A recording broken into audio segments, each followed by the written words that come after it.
Hello, everybody. Welcome to the Buckeye Weekly Podcast. I am Tony Gerdeman, here as always with Tom Orr. Tom, how's it going? Tony, it's not quite like always because we're sitting in California right now, which we haven't done since the Rose Bowl 3 years ago. So this is not quite like most of our shows, but right before we started recording, both the air conditioner and refrigerator in our hotel room kicked on, providing a bunch of unnecessary and extraneous background noise. So in some ways, it is like always. It is like always. I am waiting. We're on the. I don't want to say what floor we're on because of the marauders out there, the autographs. I'm waiting for, in our elevated state, for a lawnmower to run down the hall. As if we're on the second floor, it would be more likely than on the upper levels where we are. We are on the 14th floor. I will risk the autograph hounds to point out that anytime you're on the 14th floor, Tony, you've got to remember the great Mitch Hedberg bit about the 14th floor, about hotels that don't have a 13th floor for, was it Triska? Decaphobia. Triska decaphobia, yep. For people who are scared of the number 13, they just make the 13th floor. The floor above the 12th floor is the 14th floor because obviously. But if you were on that floor, if you jump out the window, you will hit the ground sooner. Great Mitch Hedberg line. I will never pretend to be able to deliver jokes like Mitch Hedberg. If you're not familiar with the works of Mitch Hedberg, please go look up the works of Mitch Hedberg. But not yet. Listen to this podcast first. Or when you're done watching this on YouTube. Yes. Feel free. Tom, big news, not great news for the Ohio State media. The Beef Bowl canceled. Definitely the biggest news of the day. The annual Rose Bowl trip to the Lowry's prime rib house, if you will, where the players from one team go one day, players from the next team go the next day. Media goes that same day, gets a free meal, a good free meal that has been canceled. They're going to send some takeout meals to the players, not the media. I don't want to say the trip is ruined because prime rib is overrated, but kind of ruined. The views of Tony Gerdeman do not reflect. I had to put a disclaimer in the Morning Scoop episode I just recorded with Kevin. What Noon. views do reflect the show, Tom? Yours? The Heisman isn't that great. That reflects the views of the show. There you go. Facts only. 14th floor. Actually, the 13th. Also, the views of the show. There is a 13th floor, though, I believe. Well, does not reflect the views of this hotel establishment, apparently. But no, the cancellation of the Beef Bowl it's not great. It's interesting what is and isn't getting canceled this week. The players went to Disneyland on Monday, and they had a little parade and whatever, and Ryan Day and Kyle Whittingham met with the media and talked a little bit about on Monday, and that wasn't canceled. The media day interviews at the stadium on Thursday have already been canceled, but we're scheduled to be talking as of right now, as of the time we're talking, just mentally append to every statement we make about this week. As of the time of recording, just add that mentally, and then I won't have to say it every time we say anything about this week. But as of the time of recording, we are scheduled to talk to about 5 Ohio State players on defense and at least 1 Ohio State defensive coach on Tuesday, and 5 Utah players on offense and 1 Utah offensive coach on Tuesday. So we'll have a little bit of that coming up, but no Beef Bowl. But we're supposed to potentially be able to go to practice on Tuesday to watch a little bit of Ohio State's practice, a little bit of Utah's practice. And, I would never say something ridiculous or stupid or irresponsible like prime rib is overrated. But if you're asking me to trade a restaurant for an opportunity to talk to the players on both teams, watch some practice from both teams, that's not a difficult decision for me. No, and practice on Tuesday we get to see a snippet of. Practice on Wednesday also I believe we get to see a snippet of. So, as of the time we're recording this. Yes. Provided, whether or not it's raining, we're still going to be there. We will not melt. So I'm just looking out the window now. It's cold and rainy in Los Angeles, just as everybody had hoped. But Tom, let's now get to the actual news of the day with the opt-outs. Garrett Wilson, Chris Olave, Nicholas Petit-Frere, Haskell Garrett, as we have been hinting. Weren't sure entirely about Chris Olave, but Garrett Wilson and Nicholas Petit-Frere will give up their extra year of eligibility, as will technically Chris Olave. So they are now gone. I am wondering, Tom, let's talk about historically. Garrett Wilson, Chris Olave. It's 3rd and 8. Yeah. Where is Garrett Wilson on that list of Buckeye receivers? How many guys do you have ahead of him? Chris Carter was a little before I started watching, but I feel like Chris Carter, just with the hands, might be ahead of them. 97, 98, David Boston, maybe. I mean, I would at least listen to a Michael Jenkins conversation, but I don't think. It's like there's no one I've said yet is like an absolutely. Yeah. Like, I think you could make an argument for Garrett Wilson being 3rd and 8, like number 1 in Ohio State history. He's just top of the list because he could do a little bit of anything. I'm wondering also where he is, just in overall, because he's going to be up there now. I'm looking through the list, and I think Santonio Holmes is maybe the most underrated receiver in Ohio State history. Some will say the same of Michael Thomas. Some would say the same of Michael Jenkins, who led in receiving yards for still, I think, right now. For me, like Chris Carter, best hands in Ohio State history. David Boston was the best I ever saw. But I'm probably biased because I was in school at that same time, so it really sticks. But he had the greatest season ever, 1,435 yards. Terry Glenn's 1,411 yards came on about, 30 fewer receptions. So that's pretty special. But Garrett Wilson overall for me, I have not put together a top 5. I'm going to assume he's in my top 5. And the way I can guarantee it is by not fact-checking myself. That's smart. That's the best way to. I mean, you want to talk about foundational principles of this show, man. Woo, there you go. And he's someone who he was only here 3 years, and he's just it just feels like we barely got to know Garrett Wilson. He was here as a freshman in 2019. I remember watching him that spring as like, watching him just in like a drill where the guys were just doing curls, like just little 8-yard curls, and just like he would catch it and he would plant his foot and he'd just go, and it was just like you're watching him around all these other receivers, and it was like he's much quicker than everyone else out there. It was just like, oh, okay, so he's going to be insanely good. Yep. And then that first year, 2019, they had a pretty talented wide receiver room, and he was just immediately insanely good. It was just, oh, okay, he's just going to make like these historically insane catches in college football playoff games, like. If I say the Clemson game, Garrett Wilson catch, everyone goes, oh, yeah, that one. And freshman year, that was him. And then sophomore year, it was the weird year, and we didn't get to, and it was going to be a huge year for Garrett Wilson in the slot. Yes, it was. If that is a 14, 15 game season, he puts up numbers that are just like, 1,600 yards. Whatever the David Boston numbers are, like, nope, bye. And then this year, if it's a 14, 15 game season, you're probably seeing those numbers put up again. But he had 8 games last year. He had 12 games this year, and he missed at least one, so 11 games, 10 games. I mean, he's basically played slightly over one full Ohio State season in the last 2 years. And then the rest of his career was as a true freshman, and now he's gone. Poof. Yeah. It's like the end of The Usual Suspects. Just Kaiser Sose, and like that, he's gone. That's it. That was Garrett Wilson. Just this incredible story, this incredible performance, and like that, poof, he's gone. And just think how much better of a route runner he would have been had he not been faking the limp the entire time. Tony, no spoilers. Sorry, didn't mean to upset you on a movie from 1996, Tom. I know the ending of the movie. As always, I'm just thinking of the listeners. Okay. So, Garrett Wilson, you figured he'd be a 3-year guy. Chris Olave, we thought would be a 3-year guy after, seeing him burst out as a sophomore, really. And I can ask you the same questions about Chris Olave. Where does he, if you're going to throw a deep shot to somebody, how many Buckeye receivers are you putting ahead of him? Maybe Devin Smith.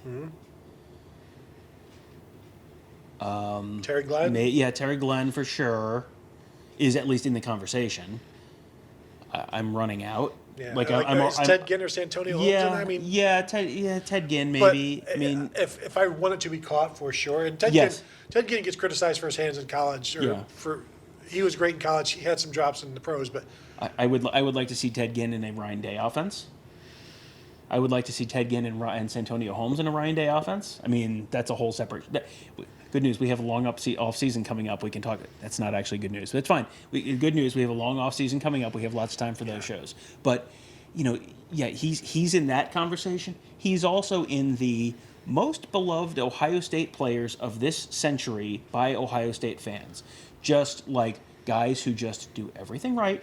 Guys who everyone in the program looks at and goes, this guy does everything right. You guys who you never heard any, sometimes you hear, oh, this guy's not a great practice player. He's the guy who, from day one, was the guy who did everything right. And then he comes in his freshman year and he scores 2 touchdowns in the first half against Michigan. And he blocks a punt in the first half against Michigan.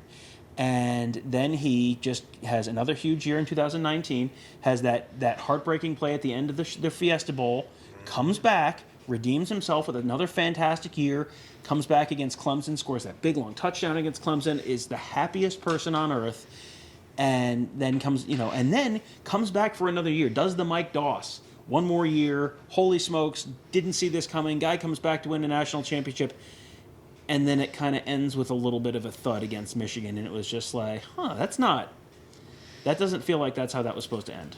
No, and that sophomore failure that I'm not. He believes he failed, mm-hmm.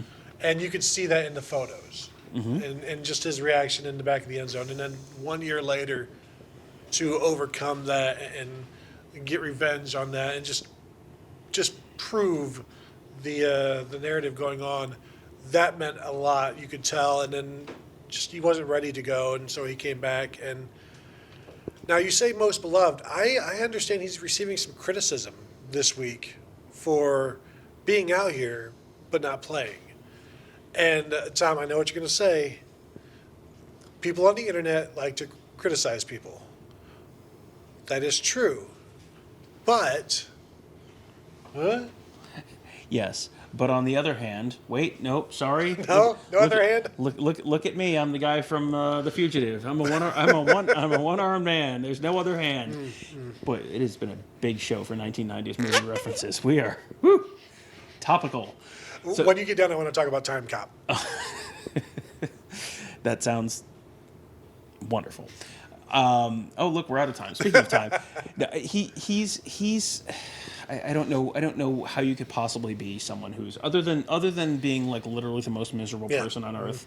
Like there is this subsection of Ohio State Twitter which every fan base has, which is people with 6 followers and an egg avatar who just want to tell you why whatever you want to talk about and whoever you want to talk about is the worst and morally a terrible person. And just in terms of like their strength as a person, as an individual, their moral fiber, their moral fiber is weak, and that's why they will never amount to as much as me, the guy with 6 followers and an egg avatar on Twitter. Are the players also cowards? I think that goes without saying, but because this is on the internet, we do have to say it. Yes, obviously they're cowards.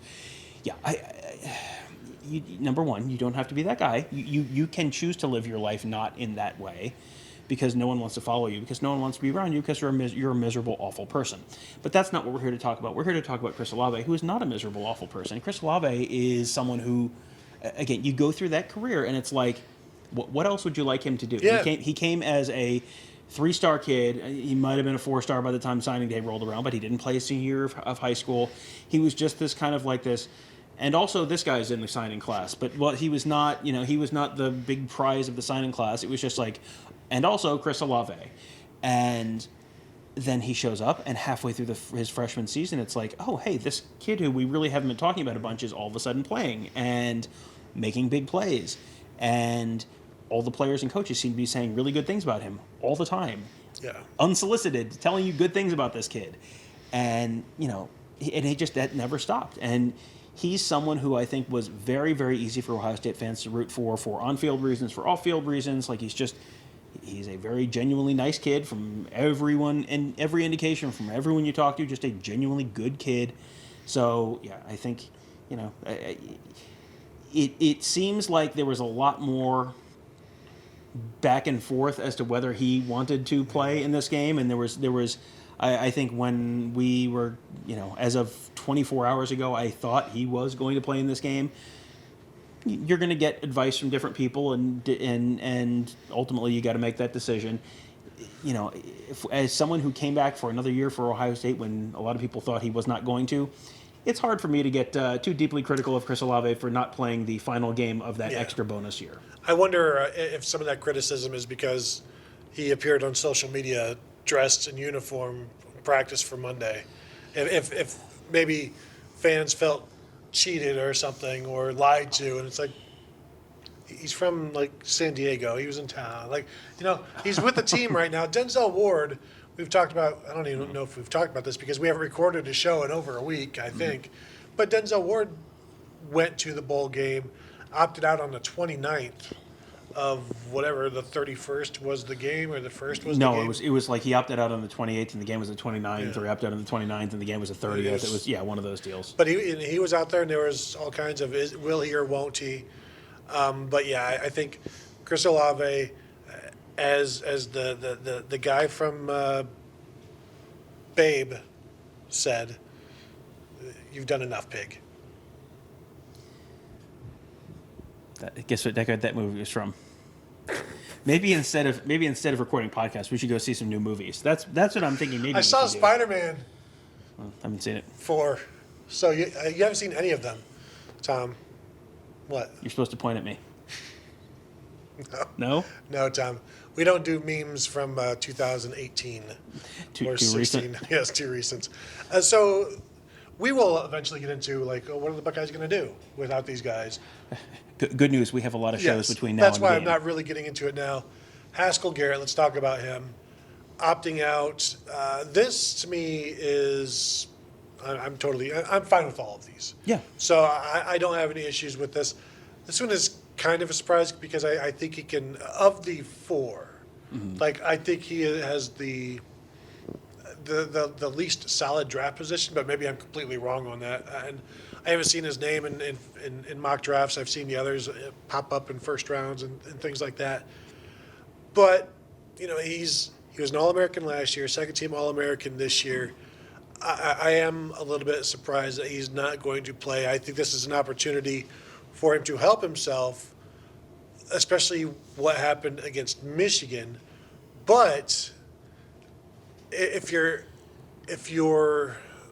agents are talking to you, Tom, saying, hey, the defense wasn't that great against Michigan, if it's not great against Utah, that's not going to help you at all. And if you're a one-man army, great, that still may not be enough. And what are the chances you're going to be that one-man army? And why don't we just, we've done our jobs, we've done enough at this point. Because I think there's, I don't think that is outlandish for an agent to be concerned about his defensive tackle getting set to play against a power-hungry, a power-heavy, a run-power team. Yeah. No, and that's fair. And, I think you could have that conversation a little bit with Nick Petit-Frere as well, where they're guys that this is not necessarily how they would have chosen to have their career end. I don't think anyone got on the bus to Ann Arbor thinking, I'm going to be healthy after this game, but this is going to be the last game of my career. But that's, that there was a lot in that game that didn't go as planned. And the other piece of this, I think, is what's the role of Jim Knowles this week? How much is that going to, because, this is another thing we're going to talk about probably a bunch later in the week, but how much is Jim Knowles impacting what they're doing this week? Are they trying to introduce new stuff? And if you're trying to introduce new stuff, do you want to be the the guy who is already headed out the door and it's like, oh yeah, now you've got to, you're leaving your job for a new job in a week and a half. Do you really want to sit through 18 hours of HR training about the new photocopier or something? And you may not be able to put your best foot forward on tape in that. Correct. And you if you're being asked to do something different or something new, then maybe that doesn't put you in a great position to put out good tape. Maybe it does, maybe it doesn't, but there's a lot of questions. There's a lot of uncertainty there.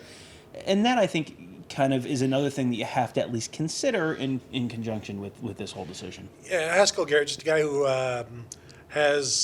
came in as Tate Martell's teammate, and was redshirted as a true freshman, was reserved for a couple of years, has the incident where he gets shot in the face, is back within weeks, plays and plays well immediately, goes on to have an All-American season last year, second-team All-American season this year. A really interesting and good story.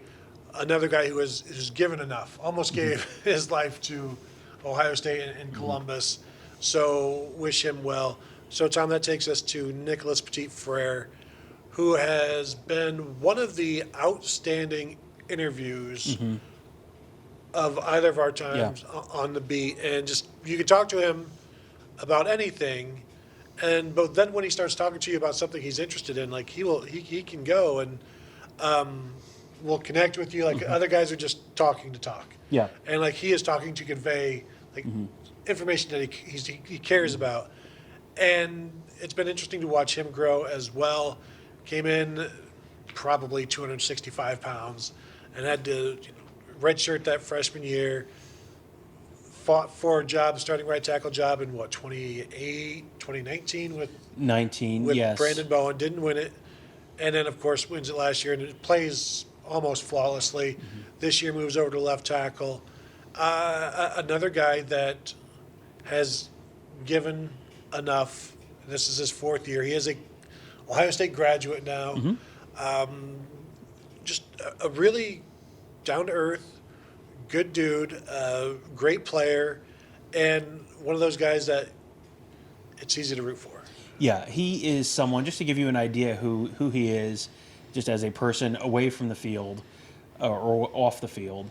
When we were at the Woody Hayes Athletic Center on June 7th, 2020, June 8th, 2020, whenever that was, the first day that the players came back, and all of us are the whole beat is camped out in the parking lot of the Woody Hayes Athletic Center, right in front of that Woody Hayes statue, like a bunch of morons getting sunburned. 10 hours, 12 hours. For just all morning, and it's just watching players come in, and then some players go out, and new players come in. But it was the first time that anyone had been back in the Woody Hayes, and guys are coming in and guys are coming out, and some of them stop, and some of them wave, whatever. Nick Petit-Frere stopped and just talked for 5 minutes, 10 minutes, just like not like answering questions, just kind of like, hey, how are you doing? How are things going? Just like genuinely just a very personable guy. There was a game earlier this fall. I want to say it might have been the Akron game. Akron, or I think it was a home game, so I'm going to say it was Akron. Middle of the fourth quarter, the game is well out of hand. He just comes over and starts talking to some of the photographers on the sidelines, just, asking about cameras and stuff, just like a really just a very intellectually curious person. There are a lot of great interviews in that offensive line room, and there are always great interviews in that offensive line room. And, Matt Jones is a very thoughtful person. Harry Miller's a very thoughtful person. Thayer Munford is a very thoughtful person. Like there's a lot of Luke Whippler. I mean, the Paris Johnson. I mean, the whole room. Like I'm just going through the room. It's like, and we don't get to talk to the backups very often, but I'm guessing that there's probably there's something there. I assume Donovan Jackson will be great. Donovan Jackson will be great. Yeah, but he's just very much of a piece there. But he's just a very personable kid, very soft spoken, nice kid. Like just the nicest like. You hear about people and you say not a mean bone in his body. Like he feels like he's one of those not a mean bone in his body person, but he's also like will go out and kind of mash you a little bit on the offensive line. So obviously it's in there somewhere. Yeah, don't say that about offensive. Yeah, no, but it's obviously in there because, but you would never know seeing him away from the field. So yeah, he has been another one of those people that's just been like a genuinely nice to cover for years. Always a really just smart, interesting kid to talk to. Although we're saying all these good things about him, he nearly tore down his mom's house. Let's not forget that. He took in case you're wondering what Tony's talking about, he during COVID when they were figuring out ways to work out at home, and guys are like lifting milk jugs and stuff filled with dirt just to try and work out as, they're just making it work. Nick Petit-Frere took the gutters off of the front of his mom's house, is the story that he shared. was trying to do pull-ups on the gutters and pulled the gutters off of the house, which no, they're not meant to hold. is that? If you've seen the movie Christmas Vacation, and I realize we're going back to, I believe, the 80s now, but Late 80s, though. late 80s, so adjacent. Yes, the gutters are not meant to hold you, even if you are a man of Chevy Chase's stature, let alone an Ohio State offensive lineman. Well, Chevy Chase is what, 6'5", 6'8", 6'9" with the afro. Yes, that is true. Yes, yeah, that is true. We Go did back to we the did go 80s even more. we did fly in over the forum, the old LA forum in Inglewood on our way in. So yes. Good times, Tom. Good times. As I said, and so there's your 4 opt-outs. Tom, anybody else? Do you expect to opt out? I feel like we've kind of hit the magic number at this point. Those are the 4 that you had kind of heard discussed, and it was more of a, is it going to be 3? Is it going to be 4?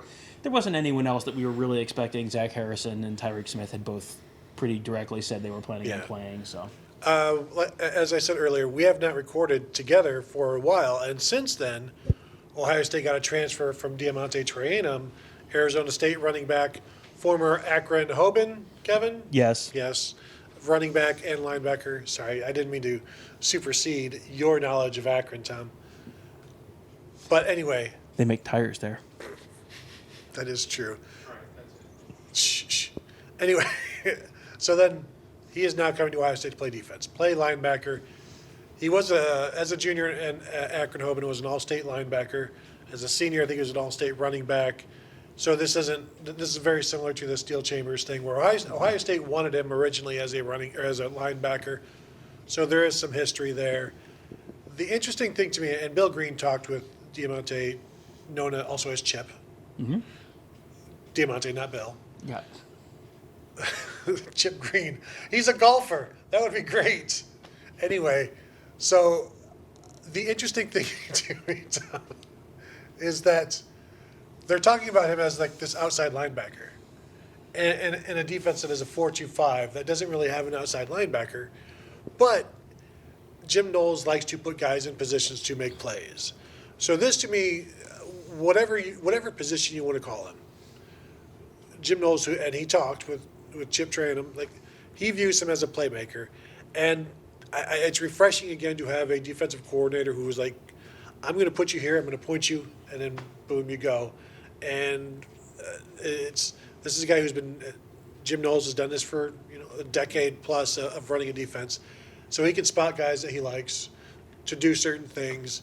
So I think this is an interesting one to watch. I don't know how many games he starts. I don't know how he starts. I don't know what position he plays. But it sounds like he's going to be a playmaker, or at least that's the intention. So it should be fun. Go. Chip Green. I just got that. Just in case you didn't hear, Tony said he hated me. I hate you. There you go. That's better. That's better. Don't hide it from the listeners. So Trayanum is interesting because he's a little bit of a tweener for this Ohio State defense, where he's not necessarily a safety, but if he's going to be an outside linebacker, like, does that make him that Leo spot? Does that make him I'm very interested to start getting some input from Jim Knowles on what he thinks he wants to do at Ohio State, because it feels like working at Oklahoma State, I don't want to say it's like the island of misfit toys, but you don't have the super big guys who can run super fast and are also super strong. You don't have, the Ohio State recruiting profile guys at Oklahoma State that you will when you get to Columbus. And so he's, I think, had to be a little bit more creative with finding ways to get, it's you take the guys, it's a little Moneyball maybe, where yes, we can't afford the guys who are, and this may be more literal in college football than it should be, but we can't afford the guys who are supposed to be, the free agents that everyone wants. So we've got to find that, we got to shop the scratch and dent sale and find the guys who are, who fit a role. That may be what he's doing, where Trayanum fits in with Knowles in his defense. Because you're right, there's not a just like, drag and drop, okay, boom, you're the Mike linebacker. Like, that's not what they want him to do. And there isn't really a Sam linebacker in this new setup, really. So that's going to be real interesting to see how that all fits together. But it feels like Knowles is the kind of guy who, if he's used to having to do it this way with Oklahoma State type athletes, than if you can do it with, have guys that fit some of these same roles, but they're a little bit bigger and they're a little bit faster and they're a little bit stronger. Like, well, that seems like that's going to work out pretty darn well. Yeah, I do have, and I'm assuming this is completely off base, some Rich Rodriguez vibes when... I'm going to ruin your Tuesday morning with a Rich Rodriguez reference. So go ahead and ruin everyone's Monday afternoon. Go ahead. But I remember writing at the time that if he continued, when he took the job at Michigan, if he recruits like he did at West Virginia, he's just going to end up competing against Purdue. That's the level of recruiting that he did, because that's what he was used to. That's all he could do. He wasn't accustomed to just getting into buildings with the Block M, getting into anywhere you want to go, and signing top guys. And he ended up not being a great recruiter because he just stuck with what he knows. So I'm not saying that Jim Knowles will be doing that, but it is interesting where he goes and you get a 5'11", 225-pound guy, and he's like, I can work with this. Mm-hmm. Now, the plus side is he sees something in him.